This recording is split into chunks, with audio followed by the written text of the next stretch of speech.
आसाम के कार्बी आंगलोंग पे एक मछली बेचने वाला मुसलमान व्यापारी ने अपनी चाकू से एक कार्बी युवक सुकुर सिंह इंही को हमला करके बेरहिमी से घायल कर दिया। ইছলামৰ ডাৰ আক্ৰমণত গুৰুতৰভাৱে আহত হয় শুকুৰ Today, a fish vendor grievously injured a customer. उसके बाद वहां के जितने भी सारे कार्बी जनजाति के लोग हैं, सारे लोग आग बबूला हो जाते, रास्ते पे उतर आते, विरोध करने लगते, प्रदर्शन करने लगते और सारे लोग मांग कर रहे हैं कि जिस व्यक्ति ने भी इस घटना को अंजाम दिया उसके खिलाफ कार्रवाई होनी चाहिए, सख्त से सख्त उसको सजाए देना चाहिए।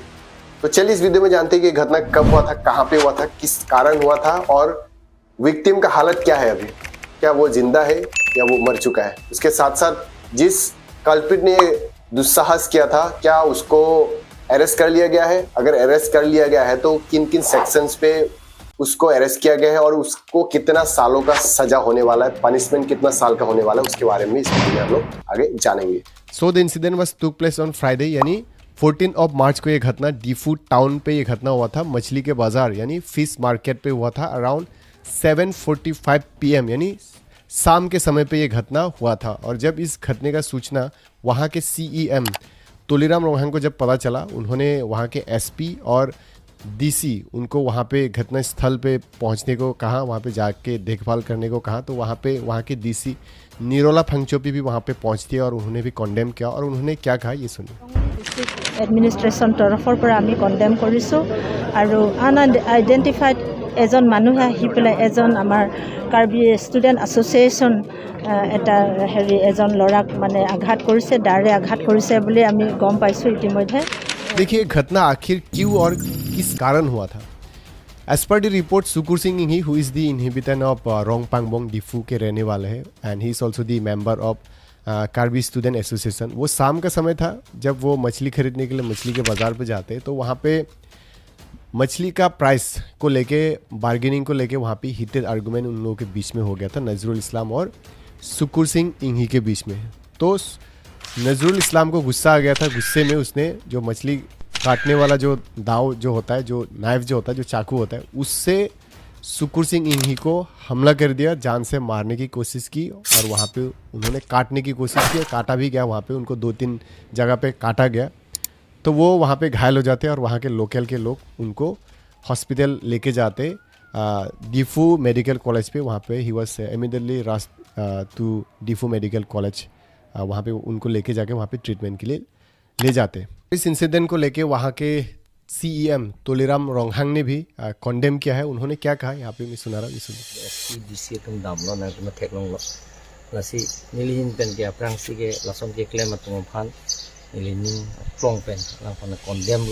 उसके बाद ये वीडियो पूरी सोशल मीडिया साइट्स पे, न्यूज़ चैनल्स पे वायरल हो गया था क्योंकि जब ये घटना हो रहा था, जब ये वहाँ पे घटना हुआ था, तब बहुत सारे लोगों ने वीडियोग्राफी की थी और इस वीडियो को सोशल मीडिया साइट्स पे पोस्ट कर दिया था। और उसके बाद वहाँ के Karbi Anglong autonomous district council के जो टैक्सेशन डिपार्टमेंट है, उन लोगों ने नजरुल इस्लाम और जो दूसरे जितने भी सारे मछली व्यापारी, उन सारे लोगों का लाइसेंस, ट्रेड लाइसेंस सीज कर दिया था, सस्पेंड कर दिया था टेम्पोरली। तो देखिए अभी तो ये पता चल रहा है कि उस मुसलमान का गलती था और बहुत सारे लोग कमेंट पे ये भी कह रहे हैं कि वहाँ पे सुकुर सिंह इंही डिमांड करने के लिए गए थे, पैसा डिमांड करने के लिए गए थे, ये बता के कि मैं कैसे का मेंबर हूँ, कार्बी स्टूडेंट एसोसिएशन का मेंबर हूँ। तो ये कितना सच्चाई इसमें मुझे उतना पता नहीं, लेकिन बहुत सारा मैंने कमेंट देखा था, चाहे तो आप लोग भी देख सकते हैं। तो बहुत सारे लोग ये भी कह रहे थे कि वहाँ पे सुकुर सिंह इंही का भी गलती था। तो मैं खुद वहाँ पे इन्वेस्टिगेट नहीं कर रहा हूँ तो मुझे नहीं पता, लेकिन मैं कमेंट पढ़ के मैं देख रहा था तो बहुत सारे लोग ये कह रहे थे कि सुकुर सिंह इंही वहाँ पे मैं कैसे का मेंबर हूँ बोल के वो पैसा डिमांड करने के लिए वहाँ पे गया था। तो उसके बाद ये घटना हुआ। तो देखिए इससे हम लोग ये भी एज्यूम कर सकते हैं कि देखिए यूजुअली क्या होता है जब हम लोग मछली के बाज़ार में जाते तो हम लोग वो अगर 300 कहता है पर केजी तो हम लोग कहते हैं 250 कर दो या 20-30 रुपये कुछ कम कर दो या 100 रुपये कुछ कम कर दो, ऐसा हम लोग कहते हैं। और वो व्यापारी अगर नहीं मानता है तो नहीं दादा नहीं हो सकता, नहीं भैया नहीं हो सकता, इतना नहीं हो सकता, इतना तक ख़त्म हो जाता है, राइट। अगर हम लोग को लेना होता है तो हम लोग ले लेते हैं, या नहीं लेना होता है तो हम लोग दूसरे दुकान पे चले जाते हैं देखने के लिए या ख़रीदने के लिए। तो लेकिन ये आप लोग सोचिए कि उस इंसान को, नजरुल इस्लाम को इतना गुस्सा क्यों आ गया। तो यूजुअली तो ऐसा ही आर्गूमेंट होता है, हीटेड आर्गूमेंट इतना तो नहीं होता है, थोड़ा बहुत नहीं होता है तो नहीं होता है, इतना हम लोग छोड़ देते। नॉर्मल यूजुअली ऐसा ही होता है, लेकिन ये कंडीशन इतना वर्स्ट कंडीशन तक कैसे चला गया? तो इससे तो ये भी लगता है कि बहुत सारे लोग तो कह रहे हैं कि वहाँ पे जाके कैसे के लोग डिमांड करते हैं। और मैंने भी सुना है कि वहाँ कैसे के लोग दीफू में हो या दूसरे जगह में हो, वो लोग दुकान में जाके डिमांड करते हैं कि हम लोग कैसे से तो पैसा दो, तो सब लोगों को जाके डिमांड करते हैं, ऐसा मैंने सुना। तो कितने इसमें सच्चाई है ये लोग, इसके बारे में बहुत सारे लोगों को पता है और मैंने भी सुना है कि ऐसे डिमांड करते हैं जाके, तो जो कि ख़राब चीज़ है। This is not fair. अगर ऐसा हो रहा है, अगर स्टूडेंट ऑर्गेनाइजेशंस के नाम पे अगर कोई डिमांड करता है, कोई किसी भी जाति से हो, चाहे मुसलमान हो, बंगाली हो, कोई भी हो, रेंगमा हो, कोई भी हो, बोरो, एसामीज, किसी जनजाति से भी हो, अगर कोई ऐसा अगर डिमांड करते हैं तो ये इलीगल है। इवन आसाम के मुख्यमंत्री ने भी ये सारे डिमांड जो करते इन सारे लोगों को क्रैकडाउन कर रहे हैं। तो अगर कोई डिमांड कर रहा है तो ये इलीगल है। Demand is illegal. अगर कोई ऐसा कर रहा है तो ये नहीं करना चाहिए, मैं भी ये कहूँगा। और ये फर्दर इन्वेस्टिगेशन अभी चल रहा है। और हाँ, ये जो नजरुल इस्लाम का जो व्यक्ति था, और जानने को ये भी मिला कि ये उसका खुद का ट्रेड लाइसेंस नहीं था, उसका लाइसेंस नहीं था, ये विदाउट लाइसेंस वो वहाँ पे दुकान चला रहा था। और जोनतो मानु नजरुल इस्लाम बोली ही निजर लाइसेंसो নহয়, लाइसेंस बेलेग नाমৰ পৰা এপ্লাই কৰিছে আৰু হি চলাইছে। और Nazrul Islam tried to fled but he got arrested from Horilal area of Diphu town से, वहाँ से अरेस्ट किया गया है। उसके बाद नजरुल इस्लाम के अगेंस्ट में कई सारे सेक्शंस लगाए गए हैं, जैसे कि सेक्शन 18/25, फिर 296, फिर सेक्शंस 118 विद इन ब्रैकेट 109, इन सारे सेक्शंस लगाए गए हैं। और ये खुद वहाँ के डीसी निर्मला फंगचुपी ने बताया है, ये सुनिए। 18/25 under section 296/118 within bracket 109 DNS আন্ডাৰত তেখেতক অলৰেডি জেল হাজত প্ৰেৰণ কৰা হৈছে।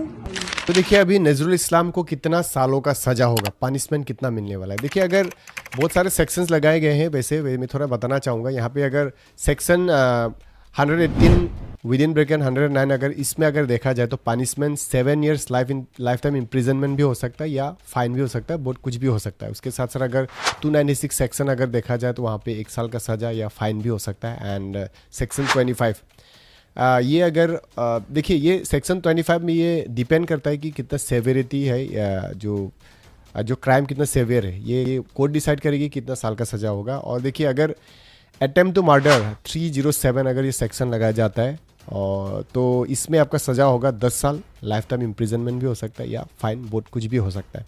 तो it will decide the court, court decide करेगी कि कितना सालों का सज़ा होने वाला है। तो कुल मिला के अगर देखा जाए तो सज़ा अगर दिया जाता है तो बहुत सालों का सज़ा हो सकता है। तो ये डिपेंड करता है कि कोर्ट क्या कहती है। ओके, तो देखिए इन सारे घटनाओं से ये पता चलता है कि ये एक कार्बी कम्युनिटी के लिए एक बड़ा थ्रेट हो सकता है फ्यूचर में जाके।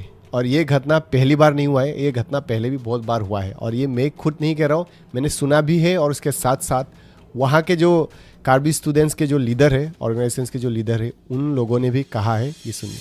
Bukajan long aring so bang la ke rata tilong hurlo hala dak batai lo la non itum budam budil la non tribal atum bang itum inglo khe phan ke nanglang prop khangjang o ga hiti long pinir kali abatai lo karbi phan areng ka paso কংকা তেৰণক ইয়াত মাৰি পেলাইছিলে মাছ ডিফু মাছ বজাৰত। तो देखिए मैं ये कहना चाहूँगा कि वहाँ पे मुस्लिम कैसे आया, और ये घटना का जो कारण है मुस्लिम के कारण हुआ था। और ये रमज़ान के महीने में ये हुआ था, जो मुस्लिम लोग का अभी रमज़ान का महीना चल रहा है। तो देखिए मुस्लिम ने ये घटना करने की दुस्साहस किया था। तो देखिए वहाँ पे मुस्लिम्स लोग कैसे आए, क्योंकि कार्बी एंगलोंग एक सिक्स सिडिल एरिया पे आता है, आसाम के सिक्स सिडिल एरिया पे आते हैं। और वहाँ पे दूसरे लोग, बाहर के लोग नहीं जा सकते, ज़मीन नहीं खरीद सकते या वहाँ पे सेटल नहीं हो सकता। ऐसा कानून है, ऐसा कॉन्स्टिट्यूशन में भी लिखा गया है, ऐसा लॉ है वहाँ पे। लेकिन वहाँ पे आप अगर जाएंगे दीफू में, मैं पर्सनली मैं जा चुका हूँ, बहुत बार जा चुका हूँ, मुझे पता है। तो वहाँ पे बहुत सारे लोग मुस्लिम्स वहाँ पे है, बहुत सारे Muslims are there, they are residing there, वहाँ पे वो रह रहे हैं, सेटल है वहाँ पे। तो मैं ये कहना चाहता हूँ, ये पूछना चाहता हूँ आप लोग को, ये सवाल करना चाहता हूँ, आप लोग ये सवाल आप लोग अपने आप को पूछिए कि वहाँ पे सिक्स सिडिल एरिया पे, कार्बी एंगलोंग पे, वहाँ पे हम लोग खुद का पॉलिसी बना सकते हैं, रूल्स, लॉ एंड ऑर्डर, सारा चीज़ हम लोग वहाँ पे बना सकते हैं, सेट कर सकते हैं, ऐसा कानून कहता है। ऐसा कॉन्स्टिट्यूशन कहता है। लेकिन वहाँ पे किस आदमी ने वहाँ पे मुस्लिम लोगों को रहने का जगह किसने दिया था? और आप लोग वहाँ पे जाएंगे तो रेलवे स्टेशन के सामने भी मस्जिद बनाया हुआ है, बहुत सारे मस्जिद वगैरह वहाँ पे आपको मिलेंगे मस्जिद। लेकिन ये लोग वहाँ के ओरिजिनल नहीं थे, तो ये लोग वहाँ पे सेटल कैसे हुए और किस CEM ने परमिशन दिया था वहाँ पे रहने को, या किस इंसान ने परमिशन दिया था वहाँ पे रहने के लिए? ये आप लोग अपने आप को पूछिए, या आप लोग पूछिए, ये क्वेश्चन कीजिए अपने आप को। किसी ने तो दिया था। हिस्ट्री अगर देखा जाए तो वहाँ पे पहले मुस्लिम लोग नहीं थे, उन लोगों का जगह नहीं था। They are not the permanent settler of Karbi Anglong district. ये लोग बहुत बाद में आए थे। तो किसने अलाउ किया था, परमिशन किसने दिया था वहाँ पे रहने के लिए? वहाँ पे जितने भी सारे मुस्लिम्स, जितने भी सारे कम्युनिटी है, वहाँ पे वो लोग लेबर का काम करते, कंस्ट्रक्शन का काम करते, या नहीं तो वह अंदर मछली बेचने का काम, या ये छोटे छोटे व्यापार का काम करते हैं वहाँ पे, और ये सब करके रहते हैं वहाँ पे। और सकारात्मक चीज़ ये है कि वहाँ के जो मुस्लिम कम्युनिटी के जो लोग हैं, उन लोगों ने प्रेस मीट ऑर्गेनाइज किया था, और उन लोगों ने भी इस इंसिडेंट को लेके कॉन्डेम किया था। और उन लोगों ने क्या कहा, मुस्लिम कम्युनिटी ने क्या कहा, ये অতি দুৰ্ভাগ্যজনক। ইয়াক আমি অতি গভীৰভাৱে গৰিহণা দান কৰিছোঁ। যিজন দোষী হয়, দোষী সাব্যস্ত হ'লে উপযুক্ত শাস্তি পাব লাগে। देखिए, मुस्लिम कम्युनिटी के जो लोग हैं वो भी इस इंसिडेंट को लेके कॉन्डेम कर रहे हैं, और वो लोग भी कहते हैं कि क्राइम को हम लोग सपोर्ट नहीं करते। जो क्राइम है, चाहे वो किसी भी कम्युनिटी में क्यों ना हो। तो ऐसा तो बोल तो रहे हैं, लेकिन देखिए, अगर वहाँ पे मुस्लिम्स नहीं होते तो ये घटना नहीं होता, और ऐसा घटना पहले भी कई बार हो चुका है, ऐसा जानने को मिला। तो देखिए, ये जिसने परमिशन दिया, how they came to Karbi Anglong district, ये सबसे बड़ा सवाल। Who gave them permission? किसने परमिशन दिया था उन लोगों को वहाँ पे सेटल होने के लिए? ये किसका गलती था? कोई ना कोई पॉलिटिशियन का हाथ था इसमें। वहाँ के CM, पहले के CM कोई हो सकता है, या नहीं तो कोई पॉलिटिशियन हो सकता है, पैसे के लालच में, या पैसा लिया होगा तभी जाके उन लोगों को वहाँ पे मस्जिद बनाने को लेके या वहाँ पे सेटल होने का परमिशन दिया था। तो ये गलती किसका था? कहीं ना कहीं हम कार्बी लोगों का ही गलती था।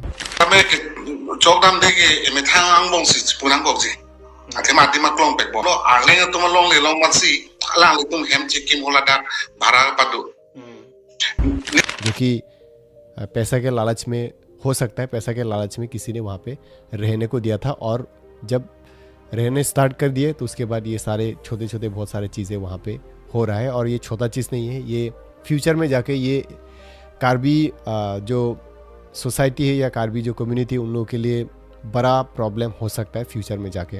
तो देखिए, अभी हालत कैसा है विक्टिम का? हालत देखिए, विक्टिम का हालत अगर देखा जाए तो ही इज़ क्वाइट नॉर्मल। अभी वो रिकवरी हो रहा है, ऐसा वहाँ के DC ने कहा, और वहाँ से उनको ट्रांसफ़र करके डिफू मेडिकल कॉलेज से उनको ट्रांसफ़र करके अभी गुवाहाटी मेडिकल कॉलेज पे, GMCH पे यहाँ पे ट्रांसफ़र किया गया है, फॉर फर्दर बेटर ट्रीटमेंट देने के लिए यहाँ पे ट्रांसफ़र किया गया है। और ये बार वहाँ के DC ने ही खुद कहा है इसमें। फार्दार बेटार मेडिकल ट्रिटमेंटर कारण गुवाहाटी मेडिकल कलेजলৈ পঠোৱা হৈছে। এতিয়া বৰ্তমান তেখেত সুস্থ বুলি আমাৰ प्रिंसिपल मेडिकल कॉलेज। तो देखिए, सारे लोगों का अभी लाइसेंस कैंसिल किया हुआ है, तो अभी this is the right moment, right time to start own business. Karbi लोगों को, वहाँ के जितने भी जनजाति है, चाहे यूथ्स हो या वहाँ के जितने भी कार्बी कम्युनिटी के लोग हो, उन लोगों को मौका मिलना चाहिए, या उन लोगों को स्टार्टअप करना चाहिए, या उन लोगों को व्यापार करना चाहिए। क्या हम कार्बी के लोग मछली के व्यापार नहीं कर सकते? ऑफ कोर्स हम लोग कर सकते हैं, लेकिन उसके लिए नॉलेज लेना पड़ेगा, और हम लोगों को लेजी को भगाना पड़ेगा। लेजी अगर करेंगे या लेजी बनेंगे तो नहीं हो सकता है।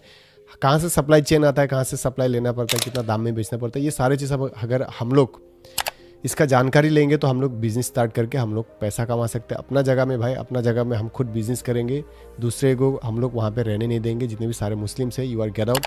ये वाला सोच, ये वाला मेंटेलिटी हम सब सारे कार्बियों के बीच में होना चाहिए, और तभी जाके वहाँ के लोगों के पास पैसा भी होगा, और सब लोग पीस के साथ रह पाएंगे। और वहाँ के जो काउंसिल है, काउंसिल की तरफ से या वहाँ के टैक्सेशन डिपार्टमेंट की तरफ से बोलिए, उन लोगों को जो करना चाहते हैं, जो बिज़नेस करना चाहते हैं, जो कार्बी के जो युवा है या जो भी हो, कार्बी जनजाति से जो भी है, उन लोगों को अलाउ करना चाहिए, परमिशन देना चाहिए। उन लोगों को सुविधाएं, जितने भी सारे सुख सुविधाएं होते हैं, या परमिट लेने से लेके ट्रेड लाइसेंस से लेके, उन सारे चीज़ों पे हेल्प करना चाहिए। कार्बी के वहाँ के जो लोकल जो आदमी है, उन लोगों को बिजनेस करवाने के लिए इनकरेज करना चाहिए। मेरे तरफ से मैं ये कहना चाहूँगा। और देखिए, मैं ये भी कहना चाहूँगा कि वहाँ पे जितने भी सारे इलीगली जो बैठे हुए हैं या वहाँ पे रहते हैं, उन सारे लोगों को वहाँ से भगा देना चाहिए।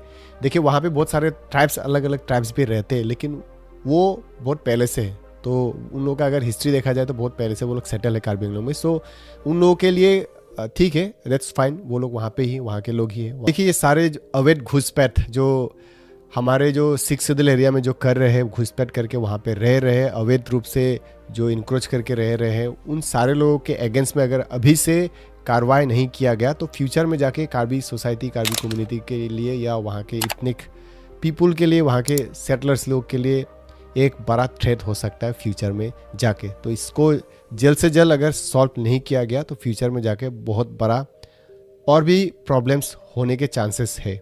आप लोगों को क्या लगता है, मुझे कमेंट करके अपना राय बताइए। ओके, देखिए, जाते जाते यही कहना चाहूँगा कि सुकुर सिंह ही जल्द से जल्द ठीक हो जाए, ये प्रार्थना करते, भगवान से यही दुआ मांगते हैं कि उनका स्पीडी रिकवरी हो। So this was all about the fish market incident. I hope आप लोग को समझ में आ चुका होगा। एंड चैनल पे नए हो तो चैनल को सब्सक्राइब कीजिए। अगर फेसबुक पे देख रहे हो तो फेसबुक पेज को भी फॉलो कर लीजिए, क्योंकि मैं ऐसे इन्फॉर्मेशनल एजुकेशनल वीडियोस बनाते रहता हूँ ट्रेंडिंग टॉपिक के related. See you in my next content. Bye bye. जय हिंद, कर दो।